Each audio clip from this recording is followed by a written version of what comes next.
Salut les amis, bonjour, bienvenue sur AquiTD, la 15e édition du Salon du Livre de Saint-Estèphe, Lire dans le Vignoble, une kyrielle d'invités prestigieux. Nous vous proposons de les découvrir sans plus tarder. Jérôme Attal, que nous n'avons pas vu depuis ce matin, qui va rapidement se présenter. J'étais un peu surpris. Pour tous ces fans qui ne le connaissent pas. Oui. Alors, donc je m'appelle Jérôme, oui. J'écris des romans. Ça me rappelle une chanson, tu sais, avec C'est oui. Jérôme, c'est moi Jérôme, je n'ai pas changé. Ça te rappelle quelque chose? Ouais, j'adore. Ouais. Et alors j'écris des romans, j'écris des chansons aussi. Ouais. Voilà, et pour... Pas pour C'est Jérôme. Non, pas pour C'est Jérôme. Non, j'ai écrit des chansons pour Johnny Hallyday, Vanessa Paradis, plein de gens comme ça. Enfin, plein d'artistes super.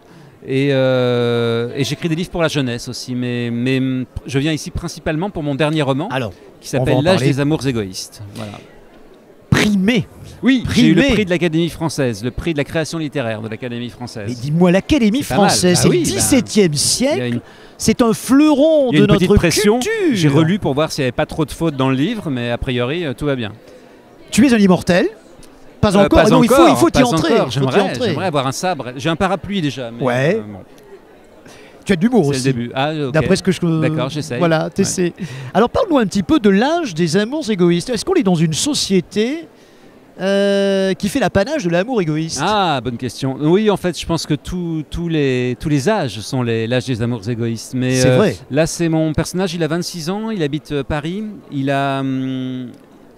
il fait des études d'histoire de l'art et il pense que toute la société le pousse à choisir une destinée qui risque d'être une voie de garage. Et il a encore envie de rêver, il a encore envie de tomber amoureux, il a encore envie de ne pas choisir tout de suite une destinée, soit dans un couple, soit dans une carrière professionnelle. Et il est là sur le bord du précipice et il va vivre une année assez onirique et compliquée où il va devoir boucler un mémoire d'histoire de l'art sur Francis Bacon et Van Gogh, et en même temps il va tomber éperdument amoureux d'une jeune femme qui, elle, ne choisit pas en amour, et c'est un peu le combat de l'amour courtois, non pas contre l'amour poli, mais contre le polyamour. C'est un peu ça le propos. Ton personnage, c'est 10 millions de Français aujourd'hui, c'est ça? Oui, pourquoi? Parce que tu penses que tout le monde est un peu égoïste aujourd'hui? Ouais.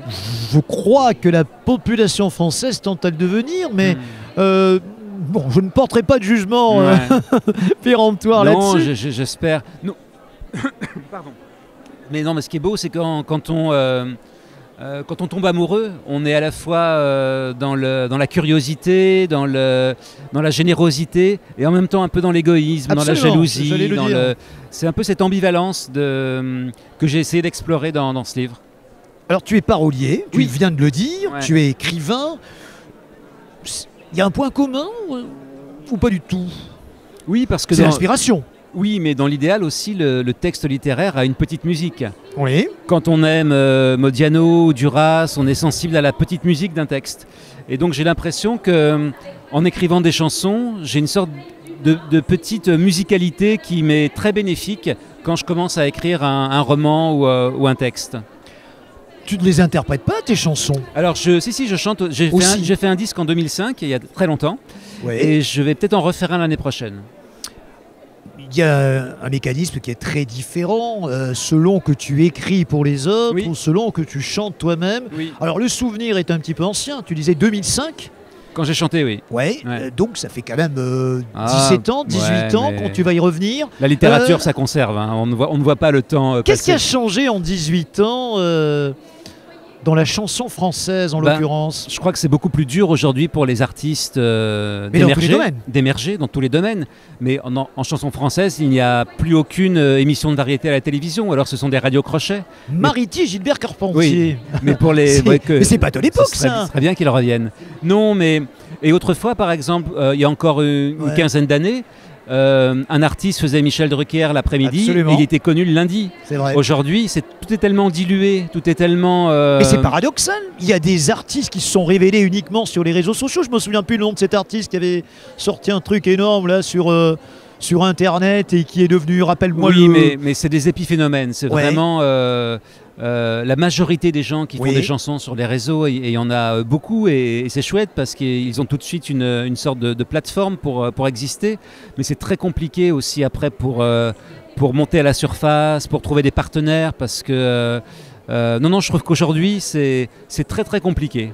Les maisons de disques sont un peu frileuses et en même temps un peu ne savent pas vraiment où aller. Enfin, c'est très dur aujourd'hui d'être un artiste et d'essayer d'émerger. Qu'est-ce qui est le plus important, la mélodie ou le texte? Ou les deux, mon capitaine? Les deux. Sinon c'est de la poésie s'il n'y a pas la mélodie.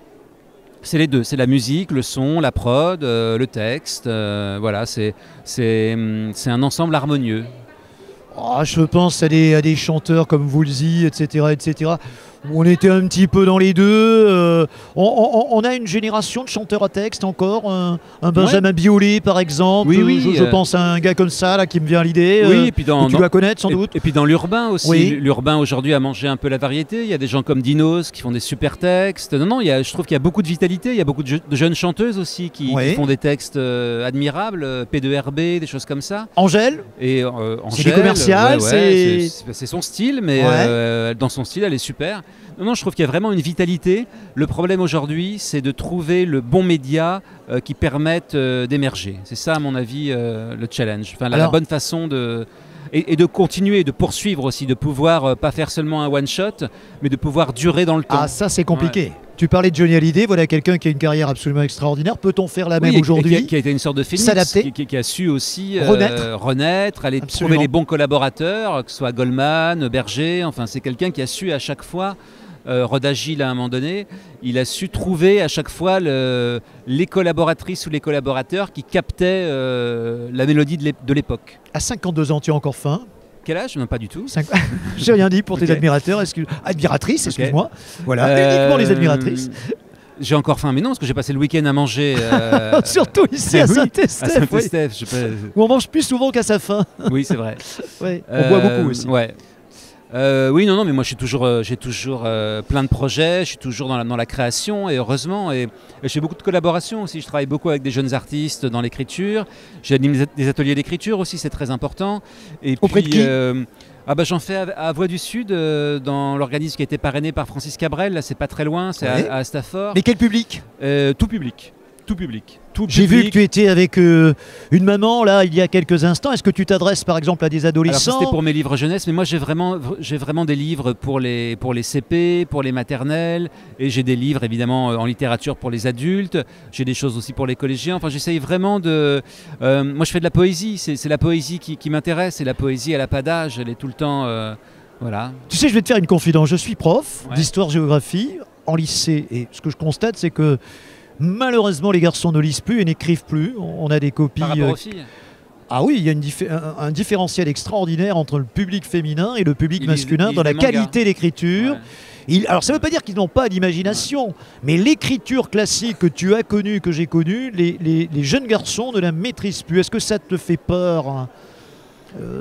Ou est-ce que c'est finalement une évolution logique? Je ne sais pas. Sans jouer les passéistes. Oui, alors moi je suis absolument pas passéiste. Je trouve que la langue en plus ça s'invente, ça se réinvente tout le temps. C'est vrai, après quand on fait un micro-trottoir par exemple, quand on regarde les micro-trottoirs de l'INA dans les années 50 ou 60, le moindre ouvrier qui est interrogé à la sortie de son usine, il a plus de mots de vocabulaire que toi et moi réunis. Je te l'accorde. Donc c'est sûr qu'il y a une déperdition un peu de la langue et du vocabulaire. Et en même temps, l'important c'est la vitalité. Et je trouve qu'il y a plein de jeunes gens, de créatrices et de créateurs qui ont des projets, qui apportent, qui ont envie de poétiser un peu ce monde terrible dans lequel on évolue. Et le challenge, c'est de trouver aujourd'hui les moyens pour que les véritables artistes puissent s'exprimer et qu'on ne soit pas enseveli sous la médiocrité de... Mais est-ce qu'il n'y a pas une ghettoisation de la culture? Est-ce qu'on ne peut pas lui reprocher finalement à cette culture d'être l'apanage d'un certain type de public? Et je pense bien évidemment, quand je dis cela, au quartier. Est-ce qu'il n'y a pas une contre-culture dans les quartiers, à l'image du rap, bien évidemment, qui va à l'encontre de ce que tu écris, sans doute? Je me trompe peut-être, même si je ne le sais pas. Je pourrais écrire du rap. Tu pourrais écrire? Oui, de l'urbain, je trouve ça très intéressant. Je donne beaucoup d'ateliers d'écriture de slam. Non, il n'y a pas de différence, c'est la poésie, il y a des très bons rappeurs, et il y a des trucs très mauvais, ou des trucs qu'on a déjà entendus 10 000 fois. Ce qui fait la valeur d'un artiste dépasse le problème du genre.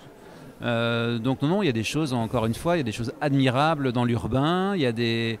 voilà, il faut juste trouver il faut juste aider les véritables artistes. C'est quoi un artiste? Ben, Parce que j'entends souvent ça dans les interviews, et les gens ont souvent du mal à me définir ce que c'est qu'un artiste.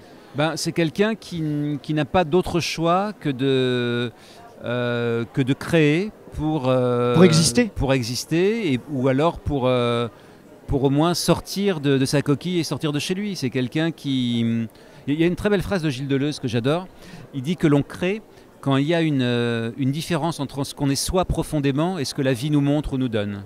Voilà, il y a quelque chose qui nous blesse, qui nous heurte, qui nous bouleverse. Tu as besoin d'être un écorché d'un vif, un écorché vif pas pour être un parce artiste. que la blessure n'est pas forcément immense, Ouais. mais quelque chose, je vais voir une silhouette ou quelqu'un qui va me bouleverser, ou je vais entendre une parole qui va me donner envie de me révolter.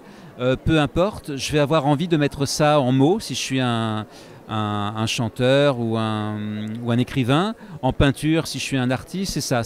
Il y a quelque chose de trop grand pour moi qui se passe, et je vais le mettre dans une forme artistique. Si tu avais été Léonard de Vinci, Ah, qu'est-ce ok. que tu aurais fait qu'il n'a pas fait? Qu'est-ce que j'aurais fait qu'il Je n'a ne pas- prépare pas mes interviews, mais quand j'entends quelqu'un, Qu'il je n'a me pas dis je vais fait. aller vers quelque chose. Bah, est-ce qu'il a écrit des poèmes, Léonard? Oui, peut-être. Oui, crois je, pas. crois- Sûrement, je ne sûrement, sais je l'ai pas, pas vu. et je vais t'avouer très honnêtement que je ne sais pas. Il a J'aurais fait beaucoup de écrit choses. un haïku. Peut-être que Léonard n'a pas écrit de haïku, qui Ah, est sans doute pas. une forme poétique japonaise très courte. Donc j'aurais fait ça, voilà. Alors tu vas nous résumer ton livre L'âge des amours égoïstes Ouais. en un mot, qui donne envie aux lecteurs qui vont nous suivre sur Aki Télé de l'acheter ou de le commander sur en Internet. plusieurs mots, c'est de la littérature moderne, j'espère. Ça se lit facilement, et en même temps, il y a une exigence littéraire. Voilà. Et si tu me donnes un mot? Et il y a beaucoup de... Moi, ce que j'adore, c'est quand on me rapporte le livre avec plein de phrases stabilotées et tout ça. Et j'essaye de faire des punchlines Un mot. dans ce livre. Un mot, Jérôme. Un mot, amour. Génial. Voilà. L'amour, tu as parlé de l'amour courtois, c'est une dernière chose, ça m'a étonné que tu me parles de l'amour courtois parce que tu sais, ici on est au pays d'Aliénor d'Aquitaine et Mais des j'adore. troubadours. Mais alors, Tu le sais. Mais j'en parle dans Et oui. dans mon nouveau livre qui est la... Et le père Guillaume IX était un. Ah oui, bah, je sais bien, Guillaume d'Aquitaine, passionné de c'était un l'amour poète, courtois. c'était Et un grand absolument. poète, bien Voilà. sûr. Et si tu avais été Guillaume IX, Alors Guillaume, non, moi j'adore Aliénor d'Aquitaine parce que justement, mon la nouveau, vie sexuelle agitée, hein, tu Ouais. sais. Hein. mon nouveau livre qui n'est pas là, Ouais. qui s'appelle La balade de Patty, George Ouais. et Eric, qui est l'histoire d'amour entre Patty Boyd, George Harrison et Eric Clapton. Ouais. J'en parle à Francis Cabrel. Je dis mais c'est incroyable, Francis, les textes des chanteurs anglais, les Beatles des années 60, les Stones, c'est quasiment les mêmes dans le registre amoureux que les troubadours d'Occitanie ou les troubadours d'Aquitaine. D'accord. Et il me dit, mais c'est normal, c'est Aliénor Ouais. d'Aquitaine. Quand elle épouse le roi d'Angleterre, elle protège les troubadours grâce à son grand-père, et elle part en Angleterre avec les troubadours.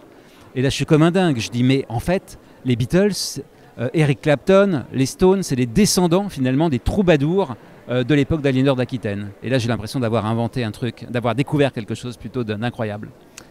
Écoutez, nous étions avec Jérôme Attal, Oui. le troubadour de la région parisienne. C'était un Vous peu allez long, j'ai essayé de vous divertir un peu. Il nous est... Non, c'était génial. Très bien. Et Jérôme, on a été ravis de te connaître. C'était un plaisir. Nos téléspectateurs te Ah bah, connaissent mieux je aussi. suis très heureux déjà Je de rencontrer, l'espère. Aïe, un éléphant Et l'âge des amours égoïste. égoïstes, où il y a pour Jérôme le mot à retenir de son roman, amour, Oui. et nous en étions ravis. Plaisir. Merci de nous avoir fait confiance Merci. sur Aki Télé, de belles Merci, Aki ventes Télé. pour ce roman et au plaisir de t'entendre ou de t'entendre bientôt, parce qu'il y a tu nous disais qu'il y avait quelques musiques qui allaient jaillir de ton cerveau sous peu. Oui, oui, bien sûr. C'est quand? Alors, je pense qu'il y aura un premier single en décembre, si tout va Oui. bien, et un album peut-être en 2023. Très bien. Et une tournée en 2025. J'espère. En Eh bien, on te le 2024, souhaite, 2024, on te le souhaite, Jérôme. Salut à toi, merci de nous avoir fait confiance, à très bientôt.